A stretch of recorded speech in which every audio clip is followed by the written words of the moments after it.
I couldn't scream loud enough. There's nothing I could do to make it go away or to make them stop. I didn't.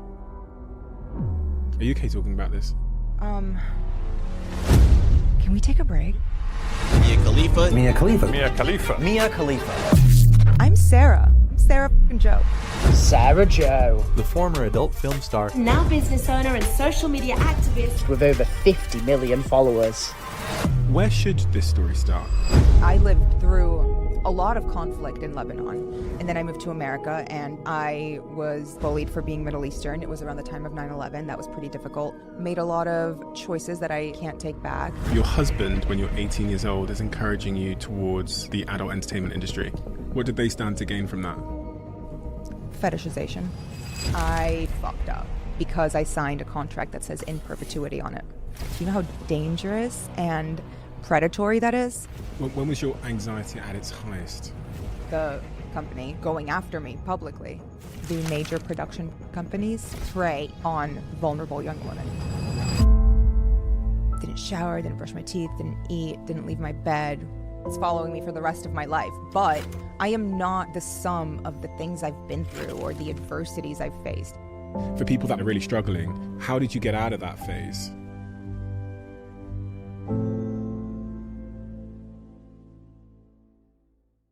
I have some breaking news.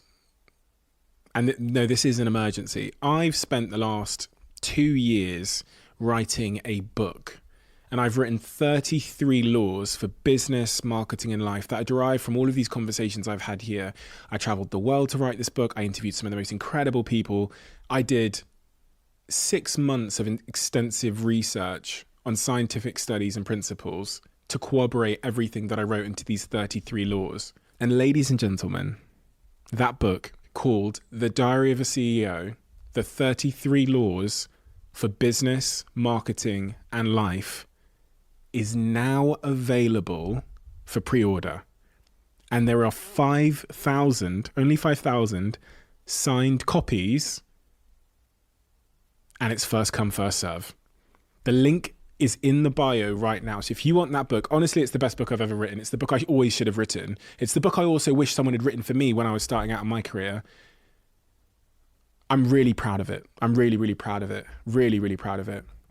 And I can't wait for all of you to get to read it. It's out in August. I couldn't be more excited about this, as you can probably tell. I don't know what to say other than the words I've said to emphasize my excitement, because I think it's important and I think it's really valuable.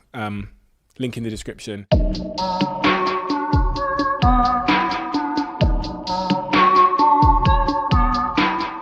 Where should this story start?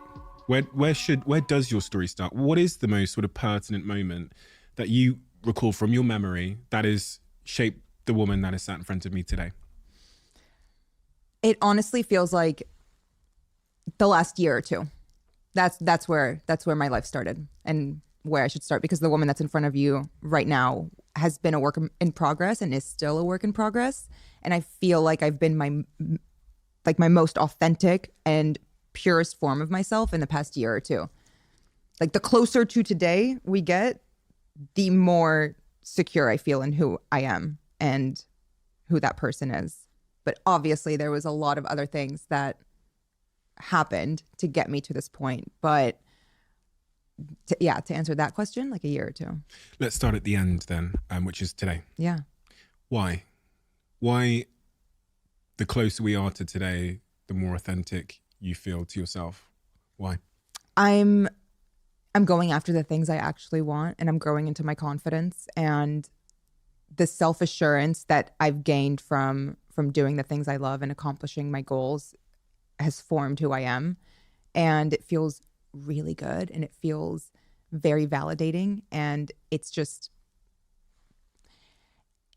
it's never clicked before. And they always say, like, oh, the confidence is the key to everything. Confidence will unlock everything for you. And I never really understood that, because it's like, okay, where the fuck does the confidence come from? How do you just simply get confident? And I have grown to realize that confidence comes from just accomplishing things that you want to accomplish and being proud of yourself. And that pride makes you feel confident. Like I feel confident even when I mess up now. Whereas if I messed up 5, 6, 10 years ago, it would send me into a pit of shame, a really unhealthy, just downward spiral that would get me nowhere. Did you ever imagine being here? Did you ever imagine being in the state you currently are today? Happiness, confidence, etc., etc. And I don't want to put words in your mouth there in terms of the word happiness, but the place you are today, in the over the last 10 years, did you imagine you would get to this point, or did this seem unimaginable? It seemed unimaginable for a while, but my mental health was also not as strong as it is today. There was a lot of periods in my life where I couldn't see past 48 hours, let alone 10 years. It was very day to day for a while. And I think that's why I'm so confident, because right now, if you ask me what I can see in 10 years, I feel like I can answer that. I know what I want. I know what my goals are and what I want to accomplish. So yeah, even in interviews 5 years ago, when they would ask me, where do you see yourself in 5 years? I would always say, I have no fucking clue. I don't know where I see myself next week. And what changed? Taking risks, honestly.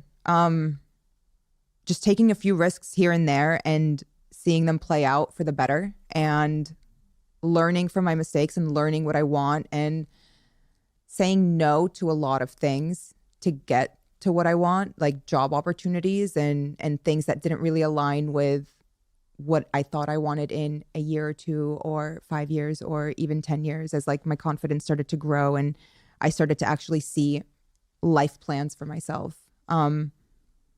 Taking risks and walking away from those risks, either having them play out for the better or learning from the mistakes and learning, oh, this didn't work. This is what I need to do next time. Oh, this didn't work. I crossed my own, I crossed a boundary of mine and now I don't feel good. Now I know this is past where I should be pushing myself. A lot of trial and error. Confidence. Confidence is a through line throughout your story. Take me back to your earliest memories of lacking in confidence. Yeah. And where, because I came to this country from Botswana in Africa when I was a young boy, and I struggled. I think we both struggled with being accepted by the culture we had arrived in. Me in Plymouth, only black kid, curly hair, trying to figure out why my hair's not straight, relaxing it chemically all the time. Why we're the only black family in this all-white school, et cetera, and then that battle with like the lack of enoughness, not feeling like I was enough, and what I did to try and make myself feel like I was enough. But take me back to your story at the earliest moment where you struggled with not feeling like you were enough or confident enough. I mean, it's not even coming to America. It's being in Lebanon. There was colorism there. I was the darkest one in my family. There was colorism at the school that I was at. I felt like a bit of an outsider because I was darker than what the beauty standard for a Lebanese girl is, which is lighter skin, olive undertones, dark hair, green eyes. Like that's the epitome of a beautiful woman in Lebanon. And then I moved to America, and that just it went to the extreme side of that. I was definitely one of the darkest kids. I was bullied for being Middle Eastern. It was around the time of 9/11. That was pretty difficult, especially since it was in Washington, D.C., and Washington, D.C. was heavily impacted by 9/11. The Pentagon was hit. New York is not that far from us. It's about 4 hours. Like, so many people in my school either had family and parents that worked at the Pentagon. It was a lot of bullying that then turned into internalized racism. And all I wanted to do from then forward, like you said, you wanted to relax your hair. You wanted to assimilate and fit in. I also wanted the same thing. And I just held that in, and it turned into internalized racism.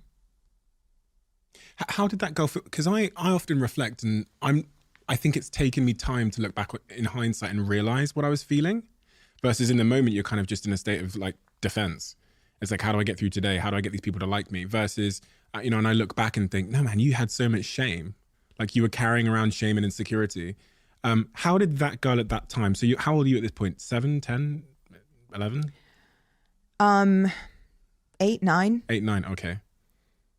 And how were you aware of your feelings I guess is the question. Yeah. Yeah. Yeah, very much so. I think, yeah, I've always been an introvert and very aware of what I was going through and angsty, and even like going into my teen years, I've always been aware of the fact that what I was feeling is shame, or what I was feeling is I'm not feeling like I'm enough. I feel like I've always been aware of that feeling. There was also confusion with it, but I think self-awareness has been prevalent the whole time. What was your relationship like with yourself in those teen years? I was very hard on myself. I was very angry at myself for not fitting in and for not being a certain way. And just I did not like myself. I didn't like the reflection in the mirror, and me not liking the reflection in the mirror obviously affected my confidence, my self-esteem, everything. So in turn, I also didn't like the choices that I was making, which made me not only hate the reflection, but hate the person that I was with at the end of the day. The choices you were making? Yeah. I think insecurity leads you to do things for validation that you otherwise wouldn't if you were secure in yourself, or if you respected yourself, or if you loved yourself. Like relationship choices? Lifestyle choices, anything. What are some of those? So in the context of relationships, from doing this conversation with multiple people, I've started to sort of piece dots together around, if your self-esteem is lacking, you might become a people pleaser in your work. So you might, be exploited by your work, and you might not get what you deserve in your job. Is there anything else that you've seen as a symptom or a consequence of having real low self-esteem that people might be able to relate to? Like for you, so much. It's such a broad spectrum, because you can either turn into a people pleaser, or you can turn into an insufferable. A people pleaser on the surface level, everyone loves a people pleaser. They want to please everybody. But the downside of a people pleaser is they want to please everybody. They have no boundaries with themselves or with other people. They don't respect their own boundaries. They don't respect others' boundaries. If they're people pleasing person A and what person B wants goes against what person A wants, they will find a way to please both of them. So a people pleaser also turns into someone who lies, someone who deceives, someone who is a habitual boundary crosser with themselves and with other people. Like there's a spectrum to it. I would say I was definitely a people pleaser. I also sought validation from people who's, looking back on it now, whose opinion I probably shouldn't have respected back then, let alone today. So that was a downside. Made a lot of choices that I can't take back. Porn being one of the biggest ones, but I feel like that wasn't even the first one. The first one was getting into a relationship that I never should have been in, with someone who was extremely abusive, extremely dangerous, in the sense that looking back on it and having the self-awareness and being able to call it what it was is grooming. It was just a relationship that I feel like a lot of girls get into when they're in their late teens. Why does that happen? What do you mean? Getting into a relationship when you're roughly 18 years old, wasn't it? The relationship started when I was 16. Okay. And then went until I was about 20. And this person was significantly older than you? Yes. The age difference had a play in that dynamic. My low self-esteem had a play in that dynamic. Everything was just kind of like 16. Yeah. This person's double your age? No. It was about a 10-year age difference. Okay. And at 16, what were you, when you looked forward to your future, had you asked yourself that question about, what happens in 10 years' time? Would you have had an answer? No, I wouldn't have known what happened in a week's time. It was, I mean, I got talked into eloping to Las Vegas 4 days after my 18th birthday. So if you ask me where I see myself in 5 years, I don't know. I would have looked at you with doe eyes and said, I don't know. And then looked over at him. Where do you see me in 5 years? Like, I didn't have a sense of self, so I attached myself to someone who was more than happy to abuse that, and someone who could see that and see someone easily manipulatable. Yeah. But at the same time, eager to please. So, yeah, it was just the perfect storm. Perfect storm. Yeah. You got married at 18. Yeah. Even that is uncommon, to say the least. Yeah. Do not recommend it. So when you say that this person clearly took advantage of several things that were present in you, whether that was low self-esteem or, just general inexperience and naivety of being a young woman, which direction in life did they push you towards? Did they push you towards becoming a really good partner to them, or did they push you in a professional direction, or did they pull you towards themselves? Yeah, it was.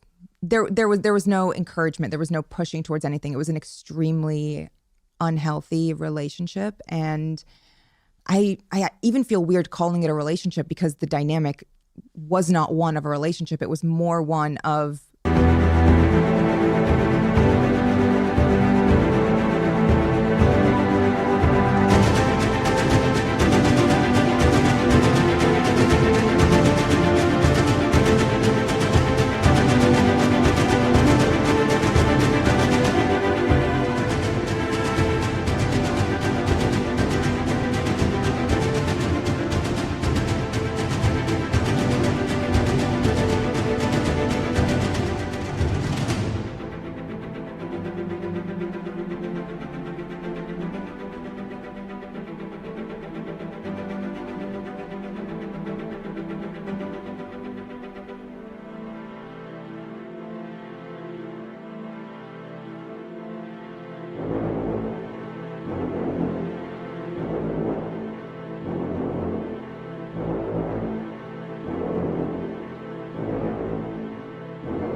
someone who saw a toy to play with.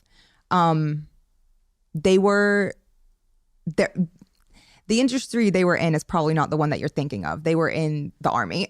So it wasn't even, it had nothing to do with the porn industry, but it also had everything to do with it. They were the ones who kind of put that whole world in front of me and encouraged it. And they encouraged it. Oh, very much so. Your husband. Yeah. I struggle to understand this. How so your husband, when you're 18 years old, is encouraging you towards the adult entertainment industry? It started off as just online. But then eventually, yeah, when I was asked to I was given a business card and told to think about it. I went home, I laughed it off, and the consensus was, you should do it. I think it would be great. That's what I mean. Okay, so you're I read this story. You were out at lunch somewhere. A guy walks up to you when you're how old? 20.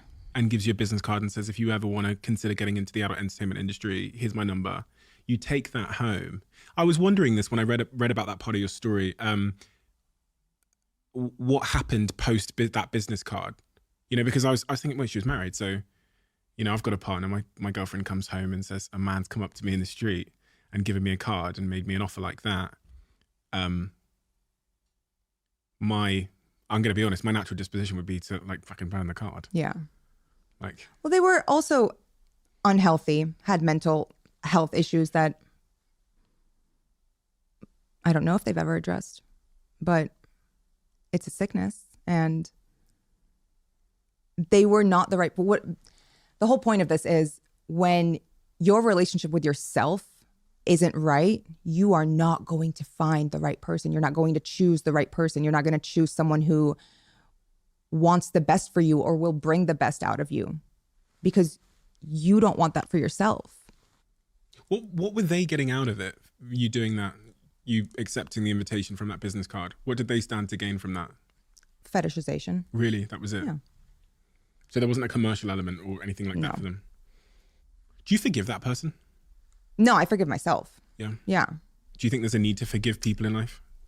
I think you need to forgive yourself for, if someone has crossed your boundary, you need to forgive yourself for letting that happen, for giving them a position in your life to hurt you like that. Me telling you that wasn't to explain or shift blame. It was to give context as to where I was mentally. How do you, from that point onwards, from 20 years onwards then, for the next couple of years, when you look back at the Mia... Sarah.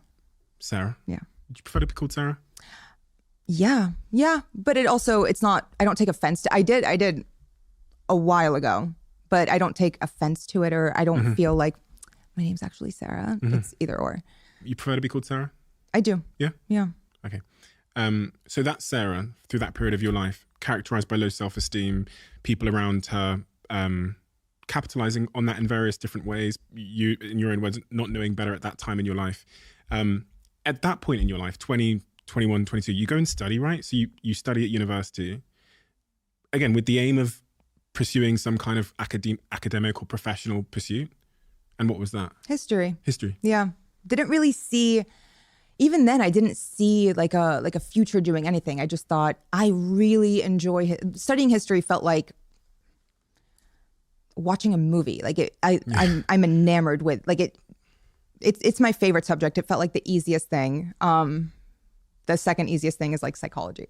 Oh, I love psychology. Yeah, exactly. They're the interesting ones. They're the juicy majors. I didn't see myself doing anything other than whatever I had going on the next week. And then I guess the furthest I thought ahead was, I guess I'll work in archives or work in a museum or something. I didn't have a plan like, oh, I want to be a teacher or something. I've heard you talk about weight loss and weight-related issues attached to the self-esteem conversation. What role did your weight play in all of this, and the self-esteem and the confidence and body image issues and all of that? I think a pretty large one. My weight now still fluctuates. And the more that I've worked on myself in therapy, the less that bothers me and affects my relationship with myself. So even in the months where I feel like I do not look like myself, I don't feel like myself, I've let myself go a little bit, it doesn't affect me the way it used to 10 years ago. I don't fall, I don't let it get to me as much anymore. But it did for a very long time, because it was, I weighed like 60 pounds more than this, which is a lot. That's a huge amount of weight to lose. Yeah. I read that the ways that you lost that weight were slightly troubling. Yeah. I mean, I wasn't eating well. I wasn't exercising well. I had unhealthy habits. I was young. Therapy. You went to therapy. That's helped you get to where you are today. Yeah. What role has therapy played in your life, and when did you first start going to therapy? Oh, the biggest role. 2016. Yeah. The biggest role. I'm still in therapy. I don't see myself ever stopping, really. I cycle out therapists. It's like, yeah, I love it. I love feeling like, okay, I'm ready for a fresh start. I'm ready for someone new. I'm ready for a new perspective. It's a way to keep me grounded. Every week I have to sit down and analyze myself, my thoughts, my past. Like, I have to dig down and actually come face to face with the decisions I've made, my ways of thinking, my relationship with myself. Like, there's accountability with therapy, and I think that's the biggest impact. I guess accountability. Yeah.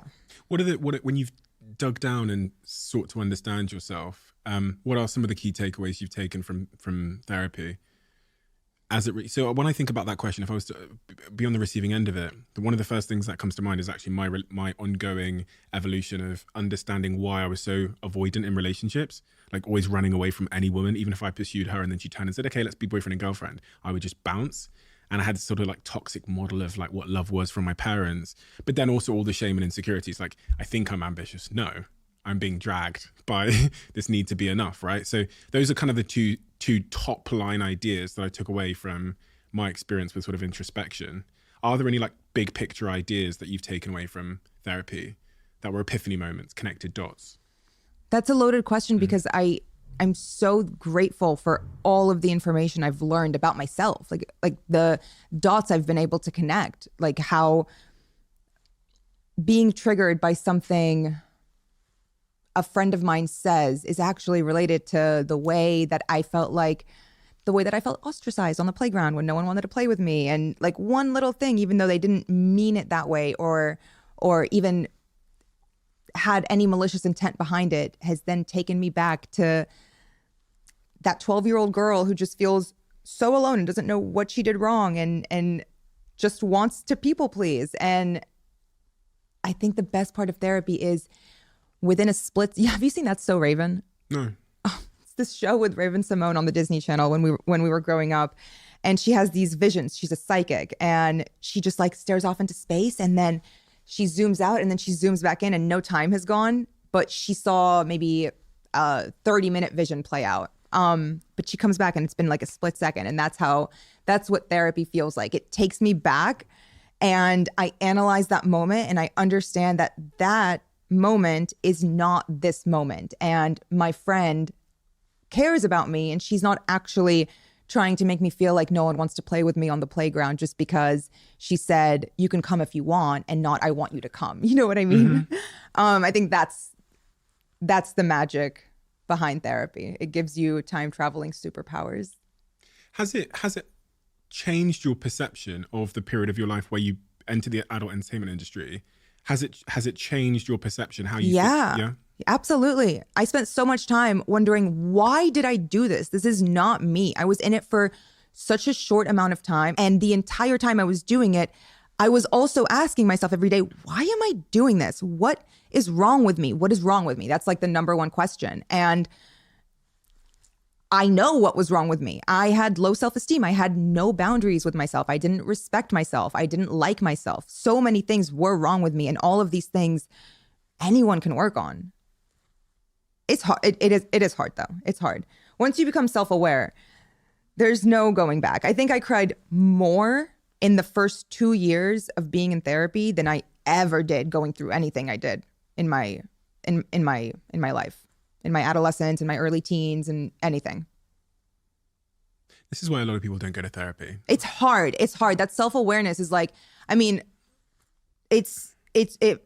no. And especially once you start realizing things about people in your life that you've kind of put rose-colored glasses on for all your life to make up excuses or to kind of change the situation in your head so that you don't actually have to face what the reality was or the fact that, wow, this is actually a really situation. This person that I love, who's supposed to support me, who's supposed to be there for me, was actually not that great in hindsight, not even in hindsight, in 2020 sight, in actual vision.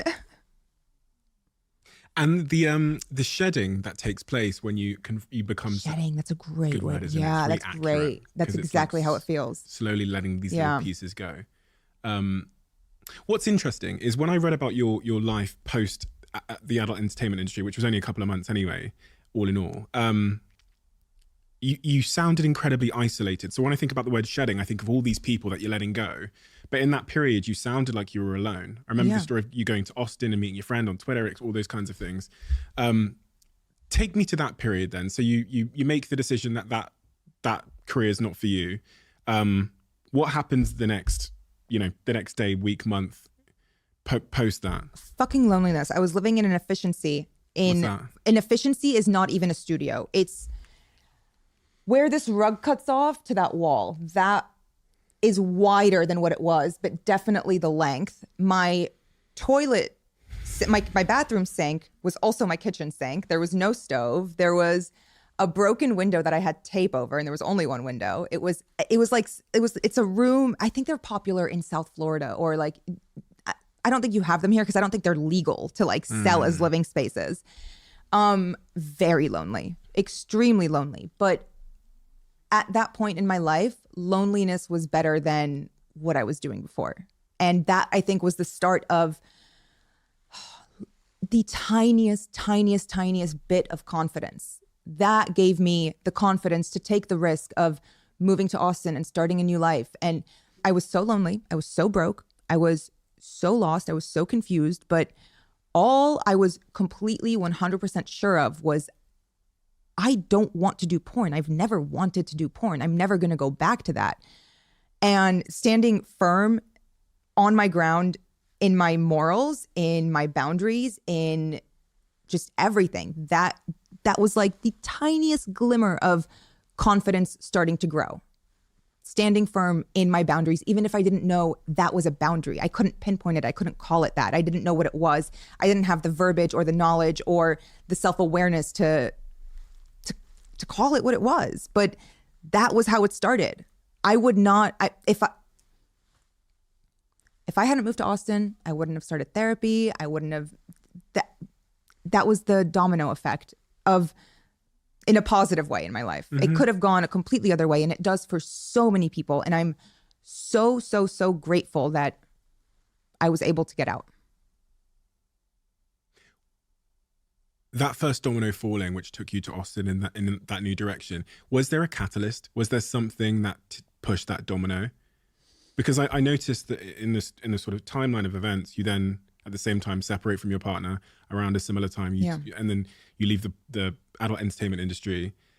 Was there a catalyst? Because those two decisions are huge decisions, and they feel correlated. They feel like they're attached.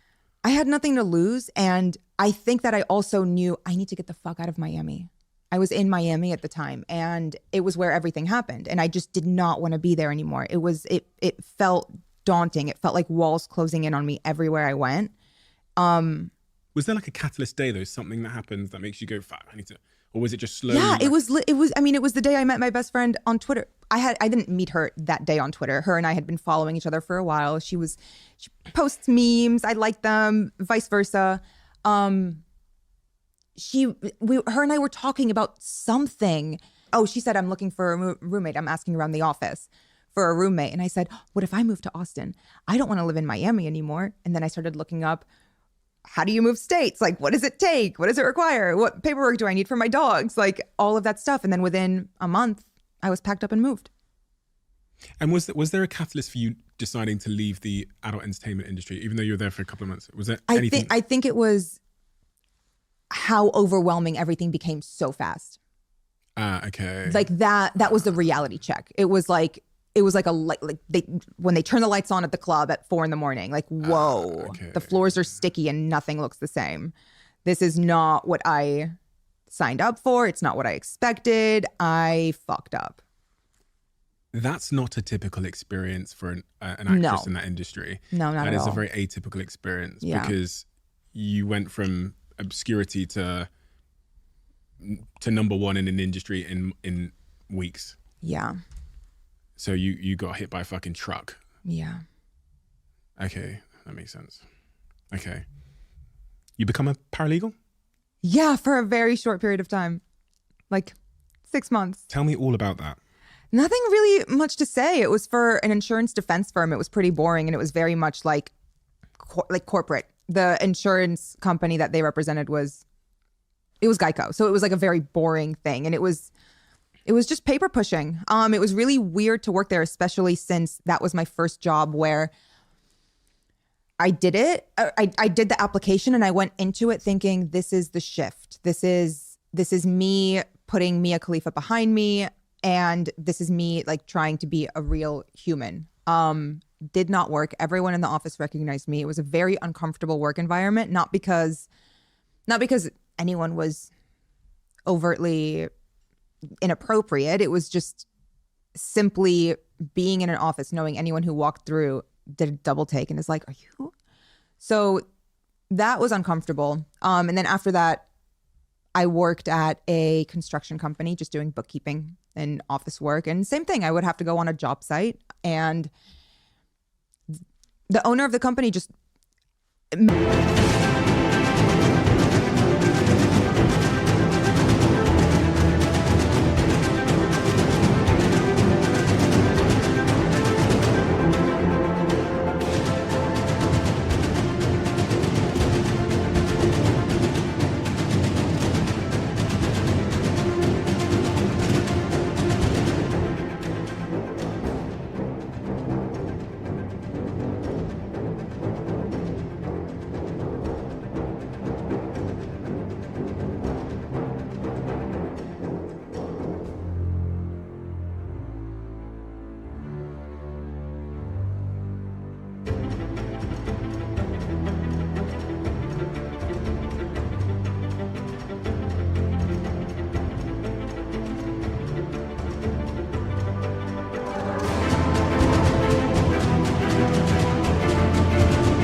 made it so I can't go on job sites. It was a distraction. It was not a good idea. It was, people would be that, in that situation, people would be inappropriate sometimes. But yeah, I started to feel like a burden in the offices where I was.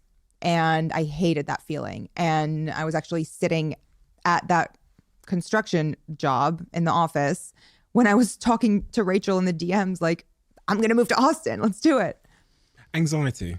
Yeah. Has that been a big part of your life, for much of your life? Yes, very much so. And I think that has been prevalent from the very beginning.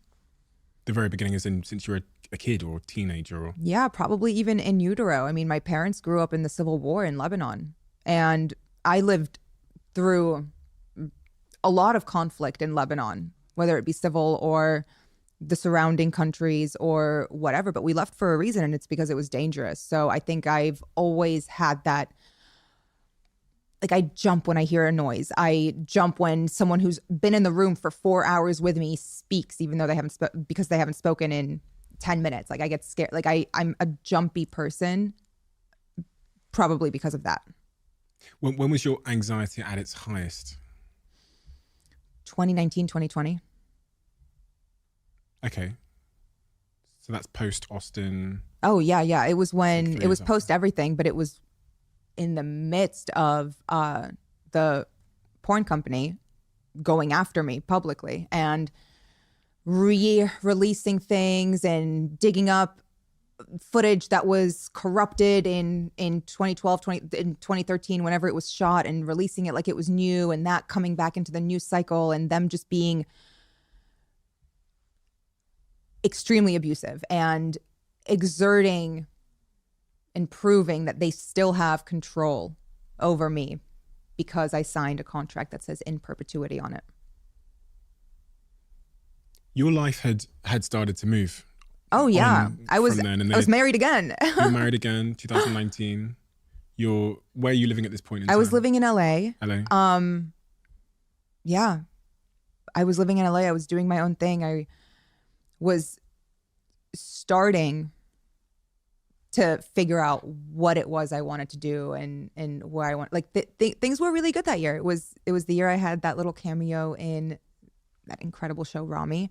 That was a huge moment for me, and I'm so grateful for that moment. And I'm so upset that that moment was kind of overshadowed by all of the negativity that came from the porn company in the subsequent months. The porn company coming after you and attacking you. Not something you would expect from a company. A $1 billion company at that. Yeah, it goes to show you how petty and personal it is, because the people who are behind it aren't exactly the CEOs. It's the board pseudo producers who don't like that I'm out here talking about my experience. It's very much individuals, not the company, but these individuals do have the power to speak on the company's behalf. What are they threatened by? I think they're threatened by, like you said earlier, most people in my position aren't in my position because this is the outcome that the girls want who enter the industry. Most of them who entered the commercial porn industry, or the mainstream porn industry. They want the fame, they want the infamy, they want all of that. And I think for the first time, these individuals are experiencing someone who is fully aware of what was happening and is fully aware of what is and isn't ethical, and has the platform and the resources to speak on all of those things. What is your opinion of the industry now? I have a very unfavorable opinion on it, but I do think that there are ethical and unethical ways that you can support sex workers and consume porn. As someone who is a creator or as someone who is simply a consumer, there are ethical ways to do it. Granted, any company has its downsides, like even OnlyFans has trouble policing and regulating the people who are on their site, and the every company has its downsides, but I would say that the major production porn companies are all predatory and abusive and unethical and prey on vulnerable young women. And even me saying this, I already know that some of the responses back are going to be from women in the industry that say, no, it's not. No, it's not. It's great. It's fantastic. Everyone is so nice. I love this company. I love all of this. And to be honest with you, I think that rhetoric is grooming. I think that if you're going to enter the industry and you're going to be an advocate for it, it has to come with a caveat. And that caveat needs to be, you shouldn't enter the industry unless you've already kind of been in the industry. It shouldn't be a first option for you. Like, that shouldn't be something that you simply go into because you like it. Think about it more. Wait on it more. The age to go into the industry should not be 18. You're putting contracts in front of 18-year-old girls that have the words in perpetuity on them. Do you know how dangerous and predatory that is? These are 3, 4, 5-page contracts. Jesus Christ. I mean, any contract when you're 18 years old, although it's like reading a the different legal language. verb, it's jargon. It's literally another language. Yeah. I was thinking about Miranda rights. We don't really have like Miranda rights. We have our own version of it here. But what do you do? Sing "God Save the Queen"? I don't know. Fuck it. I've never been arrested. I'll let you know. but you get read your Miranda. I watch all of these like a US crime interrogation videos. It's like how I fall asleep. Don't worry about it. Wow. But I see them Let's being go read. back to anxiety. yeah. I see them being read their Miranda rights before they get interrogated, and then they get offered a lawyer. Yeah. Seems like maybe, from what you're saying, that's not a bad idea. No. If there was some kind of like implications clearly stated to people that are considering entering the porn industry at a young age, and the opportunity to have a lawyer or at least legal representation to impartially explain as a third party the potential implications for better or for worse. You know, I don't think that's ever going to be possible unless the laws change around what around the rights that they have. It's just those 2 words, in perpetuity. It's perpetuity. What vicious words. Yeah, The not worst word. forever, not in your lifetime, not in our lifetime, in perpetuity of all lifetimes in all existence. Who needs that much control over a young woman's body? They still own the website with your name, with your. Yeah. There's nothing you can do to have that website taken down. I mean, there is, but it's a very expensive lawsuit against $1 billion corporation. It's a conglomerate. They also own Bang Bros isn't the only company under that umbrella. It's a very wide reach. The peak of your anxiety, 2019, 2020. If I was a fly on the wall inside your apartment, wherever you were living back then, what would I have seen? What would I have observed? Didn't shower, didn't brush my teeth, didn't eat, didn't leave my bed, was crying all the time. Anytime I would open my phone, I felt like a prisoner in my own body and in the world, more so, not just in my own body, because I couldn't scream loud enough. There's nothing I could do to make it go away or to make them stop. Honestly, the worst part about it was I knew that if I went on and actually spoke about how much it impacted me, that's what they would want. That's exactly what they would want. They were very annoyed that I started naming them by name, and that's when everything started. These individuals value their privacy more than anything in the world, and it's because of all of the unethical and immoral things that they've done throughout their careers in this industry. So they all go by aliases too. Being called out by their legal government names was not something they took kindly to, and that is why they chose to release the video that the footage was corrupted of 10 years ago. That was a pornographic video they Yeah. released. Okay, so they started releasing more videos because you were speaking out against them. And they started doing a variety of other attacks, making like mini Instagram documentary Yeah. clips of you, which I find, I mean, you'd expect like a jealous, bitter ex to be doing something like that. That's Maybe, exactly what they are. You know, not a corporation. That's exactly what they are, a jealous, bitter ex. I look at all the decisions I've made in my life and I think about, you know, being 18 and deciding to do this or that, or 25 and doing this and fucking up at that. And people look back and they say, there's always a silver lining. Is there a silver lining? Yeah. I'm really funny. Trauma makes you funny. Builds character. No, of course there's a silver lining. I'm sitting in front of you today, happier than I've ever been. I am not the sum of the things I've been through or the adversities I've faced. I'm not. The silver lining is it fucking happened. It's over with. It's not over with, actually. It's following me for the rest of my life. But I am no longer in the mental space that I was back then. So it's over with for me. And you get to make your silver lining. Yeah. And that's what I feel like you've done, is you've made a silver lining. Because there's clearly, you could have gone several ways. Yes, that's true. What are the ways you could have gone? I was acting on instinct. There wasn't a time when I sat down and thought, what do I want with my life? I needed a job, so I acted on instinct. I applied to things that I felt like I could do. I'm good at paperwork. I'm good at just administrative things. I like being left alone. So I didn't want a job where I was working with I was always acting on instinct. There was never really a plan. What felt right? It felt right in the moment to get an office job. It felt right in the moment to leave that one and go to another one. It felt right in the moment to leave everything and move to Austin. It felt right in the moment in Austin to, well, actually, that was the first time in my life where I started forming a core group of friends and people who are still in my life to this day. And they were the ones who not convinced me, but kind of encouraged me to go to therapy.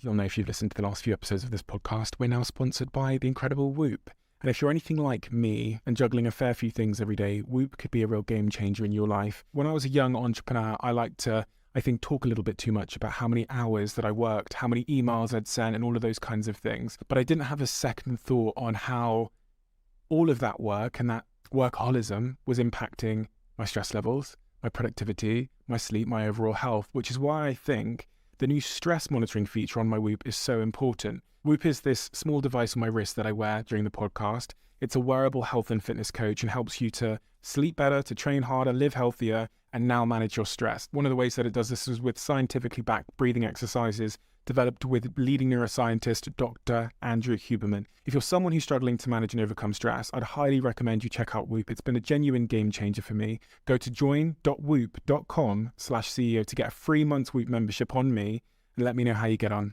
I'm in an interesting phase at the moment in my fitness and health journey because I'm training for Soccer Aid, which takes place in June at Old Trafford.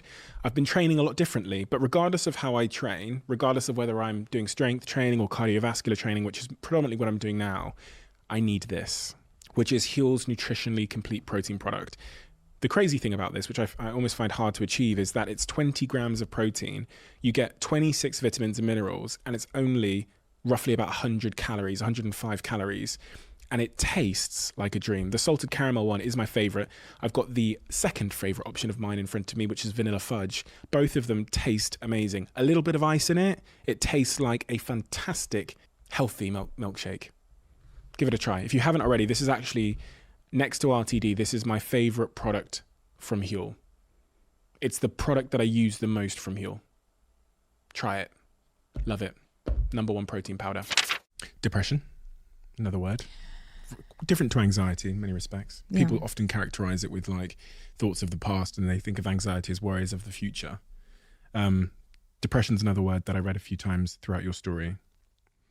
Again, is that something that's kind of been with you throughout life, or was that post moving to Miami? It was really that 2019, 2020. Oh, really? Yeah. I went on Lexapro. That was when, maybe I was depressed, but it was never diagnosed. I had 2 therapy sessions a week and a psychiatrist, and I was on Lexapro. I was on propranolol. I was on beta blockers, everything for anxiety, depression, all of that. All of that was in 2019, 2020. When everything started to kind of get rehashed. And I felt like I'm very, very grateful to be out of the depths of my depression. But something that does keep me up at night, anxiety wise, is where things are headed with AI and deep fakes and things like that. Because that feeling of being violated all over again and having no control, like it's like trying to run in a dream. As hard as you try, it's impossible, and it's a very daunting feeling, and you feel claustrophobic, and you feel like you're trying to breathe underwater, and all of these really, really awful things that are out of your control. That's what that feels like. And I try not to think about it for too long, but The AI stuff feels like that, and the deepfake stuff. yeah. Okay. That is fucking terrifying. Yeah. Were people worried about you 2019? Did you have people around you that were worried about you at that point? I did. I'm very grateful I did. Because I'm trying to think of this step people take when they go and have therapy, or they go to the doctor and say, listen, something's wrong with me. You're at home, this stuff's happening online, this porn company are targeting you. What was the catalyst in that moment to make you go, do you know what, I need to go get help? Oh, I was still in therapy. Yeah. And my okay. therapist said, you need a psychiatrist. Really? Yeah. He said, like, you need a psychiatrist. I can't prescribe you antidepressants. You need a psychiatrist. Here's some recommendations. Again, so what's life like? I joined a TV show. So things changed for me. You know, people start stopping you in the street and coming up to you in the gym and stuff. And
you know, it comes with the territory of what I did. I was well aware of what I was getting into. Also, I joined the TV show when I was like 28, 29.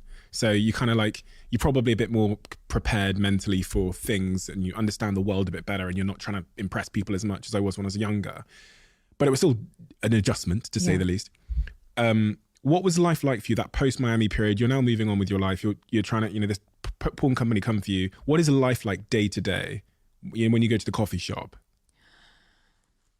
I'm kind of glad you asked that, because it's a huge contrast to what it is now. Even though it's kind of still the same, I would get recognized and I would get come up to, and I would get asked to take a photo with someone all the time. But my reaction to it is completely different than it is now. I would want to crawl into a hole and hide away and be ashamed. I was so embarrassed. I felt like a warm feeling in my stomach, like I had just been punched, or like I just found out I was being cheated on or something. Like it's just a very painful, visceral reaction to be recognized and to know what you're being recognized for. And it wasn't until I started to accomplish other things, and I started to be proud of things that I've done, and things that I've kind of shifted and diverted into in my career. So those first few months to a year in Austin, I had a lot of social anxiety, and I didn't go out much because I didn't want to be recognized. I felt like I just didn't want to be recognized. I didn't want to be looked at. I didn't want to be perceived. I didn't want to leave my house. None of that. But is that a form of like self-hatred? Because you're like, because it was more so the people who were coming up to me, college guys, like men, It just made me uncomfortable, because I knew why they knew me. And it wasn't until I started accomplishing things that I was actually proud of that changed. I didn't feel that same like gut-wrenching, visceral feeling of shame when I would hear the name Mia or get called in the street or anything like that. Like the more I accomplished, the more proud I was of what I've built and what I've changed and all of these things that I've done, the more comfortable I got with being recognized, because inherently people were recognizing me for other things. Women started to recognize me. Everything kind of shifted. The more that I do and continue to do, the more that changes. Like I rarely get come up to more by women now than by men. And I love that. What was that path out of there's a book from a psychiatrist I had on this podcast called The Path Out of the Jungle. For you, what was the path through the jungle, sorry, but what was the path out of the jungle for you, that 2019 depression period? Like, how did you, for people that might be in that situation right now where they're really struggling, was it just time? Was it community support? Was it the medication? How did you get out of that phase? Everything. All of that combined, truly. I don't think I could have done it without, shout out to Lexapro, without the Lexapro, without my support system, without my job, without people in my job encouraging me to pursue what I want to do and to not let fear of having something taken away from me or having something. You had that fear of having it taken away from you? Yeah, of course. They're constantly threatening me, even using the name Mia Khalifa. They're threatening you using the name Mia Khalifa? They think they have ownership of it. Okay. Which they do not. It's my dog's name. And they tried to convince me not to use Khalifa because they said, no one's going to know how to spell it. But yeah, I'm constantly in fear of, they're $1 billion corporation. Yeah. The amount of lawsuits that they field on a daily basis. They're being sued right now by a company that does MLB trading cards because they're trying to do trading cards of actresses. You're married around that time, right? 2019? Yeah. A lot of what I read said that marriage had fallen apart because the attention you were getting was difficult for your partner. I don't know about that. He's also famous. No. Well, he's a very popular chef. Okay. But no, that was more of irreconcilable differences. No, I'm just kidding. Yeah. It was a lot. We were in therapy for a year. Okay. An entire year. We tried. We were separated for 3 months. I lived at an Airbnb. I moved out of the house. Like we tried. It was more so, it just very much came down to, we got married too early. We got married too soon before we actually knew each other. We got married in the honeymoon phase and we were just very different. TikTok. Yes. You've become a TikTok sensation. I don't like to spend too much time on TikTok because, I'll end up not doing anything with my life. I spend too long on there because it's really addictive. But I went through your TikToks. You're a comedian. Oh my God. It's the trauma. No, but you're incredibly successful on TikTok. I think that TikTok is my favorite app. And I think that I'm very lucky that TikTok is just, it's where I spend the most time. I kind of just get it. I get it. It was very easy for me. I love TikTok. So suits your personality. Yeah. You've cultivated a group of people there, a huge group of people, almost like 30 million people or something crazy, who love that side of Sarah. Yeah. The women on my TikTok are amazing. I'm very, very grateful for the community of women that I've found on there. A second ago, you said about 10 years' time, plans for 10 years' time. You said now you have an answer. Mm. What is the answer? The answer is 2-car garage, decent backyard, 3 very successful, still operating companies that I'm very heavily involved in still. I don't plan on retiring anytime soon. And hopefully a kid on the way. Ooh. In order to have a kid. Now, there's a couple of routes to having a kid. That's not true. In order to have a kid, you can adopt one, you can steal one, or you can have your own. All of these paths. I mean, I'm sure there might be a fourth path that I'm not thinking about. Yeah, I wouldn't mind stealing a 4-year-old, someone who's already like into cartoons and stuff. So maybe that's the route I go for. Are you in a relationship now? No. You're single? Yes. How are you finding that? I talk a lot about my guests about relationships and how dating in the modern world is really, really tough. It is tough. It sucks, especially for a certain generation that I think got caught between like the digital world and like the analog world. Yeah. Do you find it tough? Obviously, people know who you are. You're famous. You're super famous. You've got like 60 million followers plus. Do you find it tough to date? Very, very. But I'm also not trying. I've been a serial monogamist for a while. I got out of a long-ish term relationship a few months ago. But yeah, it's difficult. It's difficult, but I also haven't tried. But I don't know what I'm expecting. I haven't gone into the dating world in maybe 6 years. I've been in long-term relationships. What would make a great partner for Sarah? What would they have to have? What would be the jigsaw shape? Emotional intelligence and a good relationship with their therapist and with therapy in general.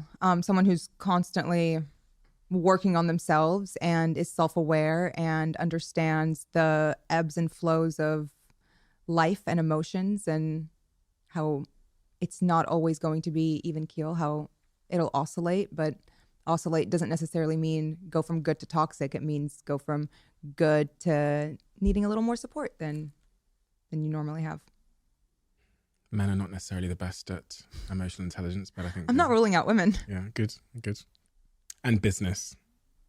3 businesses. The business, the jewelry brand. Can you tell me all about your jewelry brand and the inspiration for that and your vision for that? I'm really, really excited to launch it. It's called Shaitan. The inspiration is every woman who I've ever admired, every Arab girl who chooses yellow gold over white gold, just women in general, huge inspiration behind it. It's body jewelry for the most part, but it's also lifestyle. It will launch imminently. And yeah. Why did you choose jewelry? Because I love it. I was custom making the things that I wanted that I couldn't find easily. Hand lariats and foot lariats and belly chains and bra chains and like all of this stuff was extremely hard to find. So I was custom making it and paying a lot for it. So I'm very excited to put out something that is extremely delicate and precious and beautiful, but also affordable. You know, when you think about like the ingredients list of your own happiness right now in your life, what is...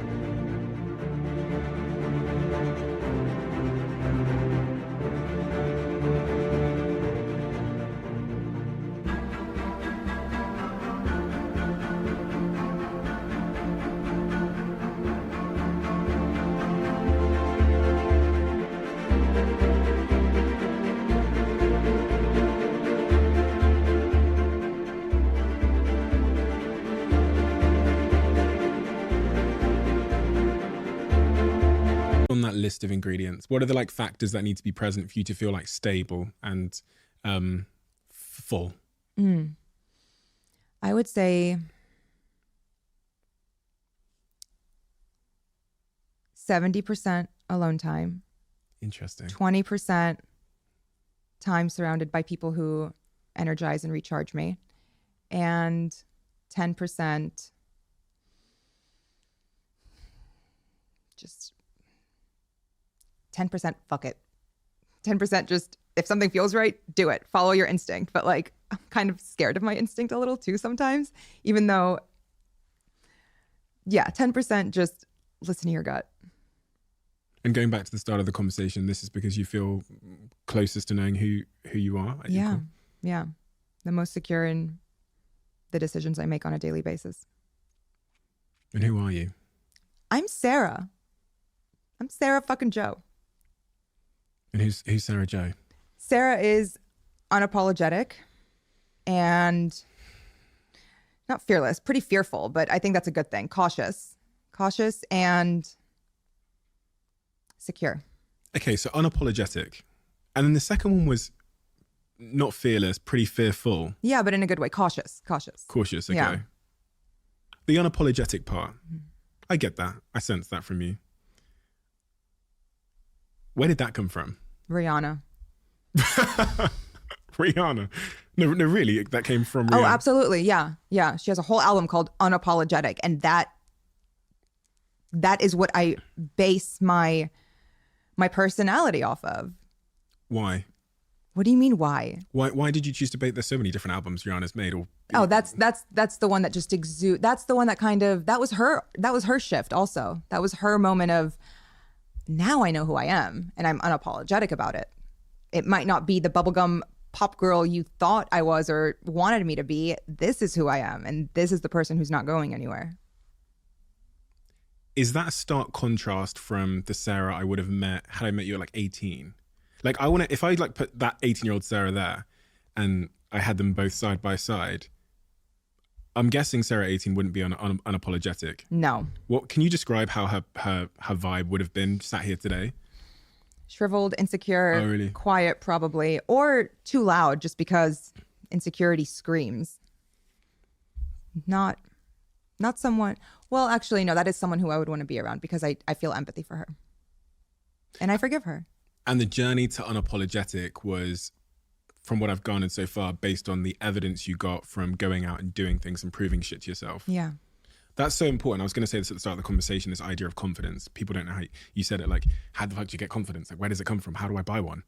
But from your own experiences, it's the evidence you gain from doing shit that changes your beliefs. Exactly. It's all evidence. Yeah. You have evidence for, like, low confidence is negative evidence. Yeah. And the confidence you've built over the last couple of years is from doing really cool shit. Yeah, exactly. We have a closing tradition on this podcast where the last guest leaves a question for the next guest. Okay.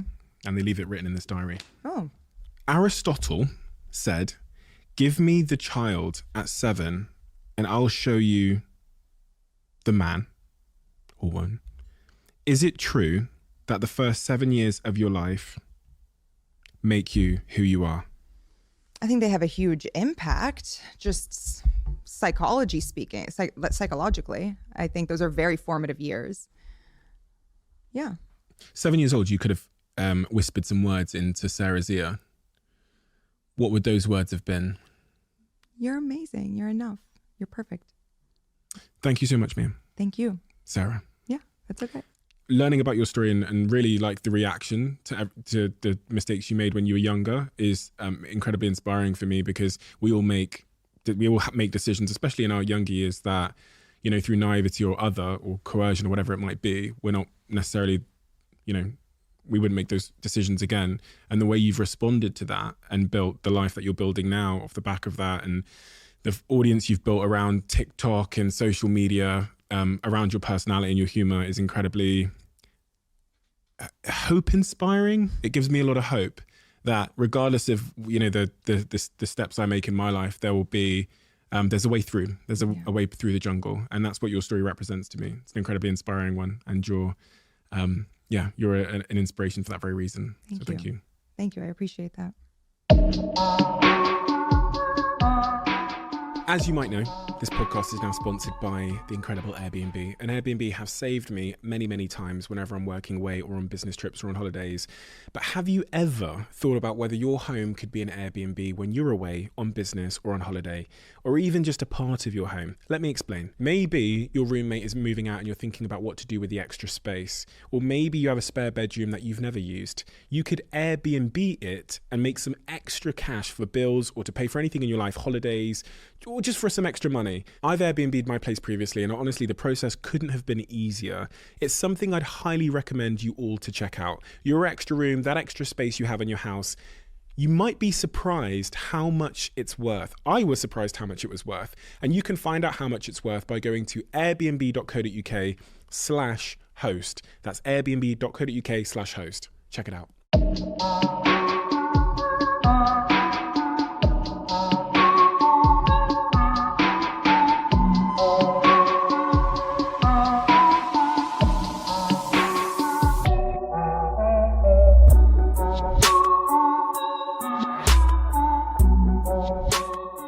you got to the end of this podcast. Whenever someone gets to the end of this podcast, I feel like I owe them a greater debt of gratitude, because that means you listened to the whole thing. And hopefully that suggests that you enjoyed it. If you are at the end and you enjoyed this podcast, could you do me a little bit of a favour and hit that subscribe button? That's one of the clearest indicators we have that this episode was a good episode. And we look at that on all of the episodes to see which episodes generated the most subscribers. Thank you so much, and I'll see you again next time.